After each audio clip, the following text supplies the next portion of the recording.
ఈరోజు AC centre అంటే 14-10 border ఇక్కడ డాక్టర్ బిఆర్ అంబేద్కర్ గారి ఆ మహానుభావుని విగ్రహం పెట్టడం చాలా అదృష్టం. దానికి జయరాజు గారు పూనుకొనడం, ఏ పనైనా మాటలు చెప్పడం ఈజీ, ఆ పని చేయడం చాలా కష్టం. ఇప్పుడే చెప్పాడు మా తిరుమల నాయుడు గారు, ఎందుకంటే ఈ విగ్రహానికి అయ్యే ఖర్చు నేను పెట్టుకుంటానని మా నాయకులు నారాయణ గారు చెప్పడం ఒక మంచి పరిణామం. దానికి మిగతా అంతా కూడా జయరాజు గారు కష్టపడి దీని ఒక ఉత్సవంలాగా చేశారు. చేయాల్సినటువంటి ఒక కార్యక్రమే, నో డౌట్.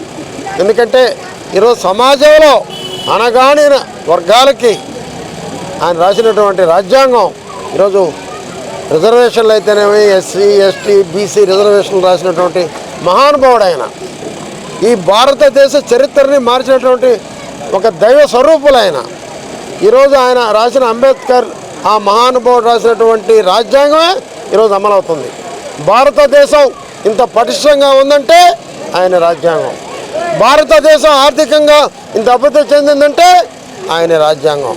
భారతదేశం ఒక సైనిక దేశంగా ప్రపంచంతో పోటీ పడుతుందంటే ఏ దేశంతో అయినా కూడా, అమెరికా దేశంతో అయినా యుద్ధానికి సై అంటుందంటే ఆయన రాసిన రాజ్యాంగం. అటువంటి మహానుభావులు మళ్ళీ పుట్టాలి. అటువంటి మహానుభావుని విగ్రహం పెట్టడం మరొకసారి జయరాజు గారిని నేను అభినందిస్తున్నా.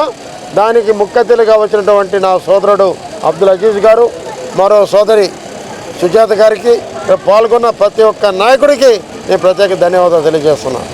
జై భీమ్, జై భీమ్, జై భీమ్.